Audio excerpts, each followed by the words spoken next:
What's going on, you guys? It's your boy Ben Mahari here, representing Mahari Nation Sports Podcast.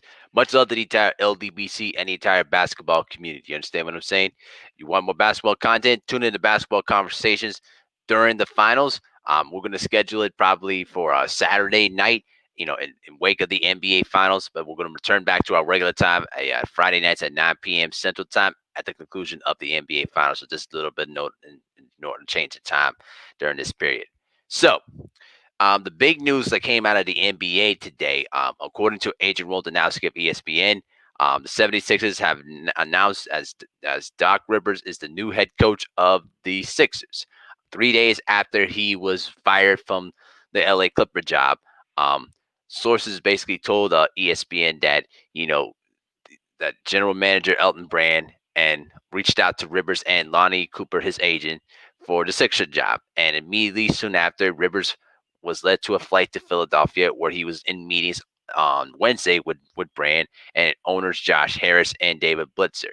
And eventually they agreed to a deal with Doc Rivers, which means that he's going to be signed for at least 5 years. Okay. He's going to be there for at least five. He's going to be there for at least 5 years, and he will be playing in the same Atlantic Division where he won a championship with the Boston Celtics back in 2008. Um, Now Rivers is going to take over a Sixers team that lost in the first round of the Eastern Conference playoff against the same Celtics. Um, Obviously they're going to have to really do a good job of assembling the team that still is constructed with Joel Embiid and Ben Simmons. And the other thing too that is that he's going to be succeeding Brett Brown, who spent 7 seasons with the Sixers. It took him as far as he could, but eventually he was fired by the way that his team performed against the Celtics when they got swept. Um, I know that Joel Embiid was on Twitter, pretty much excited for the rival of Doc Rivers and this, that, and the third. Um, with Rivers, who had 2 years left on his contract with the Clippers, he was remained an owned significant sum of money, and until his typical agreements were offset on the payout, should be taken into place when a new coach is hired. So during his 7 seasons with the Clippers, he went 356 into 208, winning 63% of his games, the fifth best record in the NBA, and by far the best at any team without a trip to the conference finals. Okay. Um, he, he basically coached the Clippers to 49 regular season victories, the fourth best record in franchise history. But obviously, they blew their 3-1 series lead against the Denver Nuggets, which basically led to his dismissal. Now, as much as Doc Rivers deserves blame for how the Clippers fell apart, this is a different type of subject. Um, this is actually a better hire than originally when the reports were coming out that the Sixers were seeking interest of Mike D'Antoni, which I thought would have been a very, very big mistake, and I still believe in that. But as soon as Doc Rivers was returned back to the coaching market, the Sixers immediately jumped on the opportunity of getting Doc Rivers to come to Philadelphia. And specifically when you have two young all stars in Joel Embiid and Ben Simmons at the helm, you know that you should got a good chance of building something really, really good with that team. For a team that is pretty much underachieved over the last few seasons. With Brett Brown, he became much more of a friend type of a coach than rather than an actual head coach that was going to get on the players. The big challenge that Doc Rivers is going to have when he comes to Philadelphia is establishing structure, order, and specific rules for each of the players on the roster.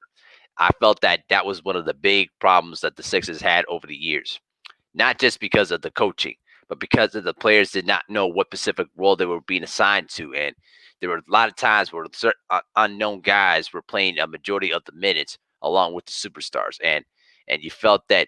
And the other thing too is that both of these guys, both the young stars, need to start playing together and start embracing one another instead of just competing against each other. Something that has been a huge criticism of theirs over the last couple of seasons. I think that this time around, I think the young players of both Embiid and Simmons are going to respond a bit better to Doc Rivers than what they did to Brett Brown. Now, listen, I have no issue with Brett Brown, personally, but he basically outlived his usefulness. He basically was the coach when the Sixers were pretty much a garbage team through the Sam Hinkie years, but they became a winning team. And then they were knocking on the door of contention, and then afterwards, bad breaks, horrible matchups, and also the luckiest bounces against Kawhi Leonard in the 2019 playoffs, kind of spelled their championship hopes. Um, I think that with the team that is presented themselves right now with Doc Rivers at the helm, I think that they're probably good enough to probably be still maybe a middle of the pack contender. I think they're its best to be an Eastern Conference contender, which they're going to be their hope. But championship contender, that's going to be a long stretch because there's still some glaring holes on the roster that need to be addressed. Um, I think that both Embiid and Simmons need to work extra hard during the offseason to improve their game and really improve their conditioning too, as well, specifically with a Doc Rivers led team. I think what Doc Rivers needs to try to do is try to, have this form that, listen, I'm the coach of the team. I'm not trying to be your friend, and I'm going to try to push you guys to play at your absolute best and not settle anything for mediocre. Because unfortunately, and I hate to break it to a lot of the Sixer fans, the Sixers have been pretty much, playing mediocre style ball. Even though they've been still winning a good decent amount of their games, they haven't played up to their potential. And with Doc Rivers, the one big difference of D'Antoni is that Doc Rivers still has a championship on his resume in 2008 with the Celtics.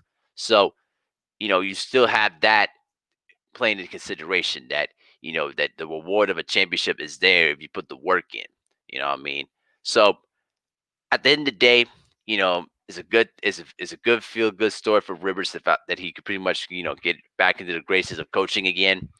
Um, I still think that you know the Sixers are really going to have to start improving some key areas of the roster and start, constructing a way to get the best out of both of their young studs if they're going to make up some noise in the Eastern Conference.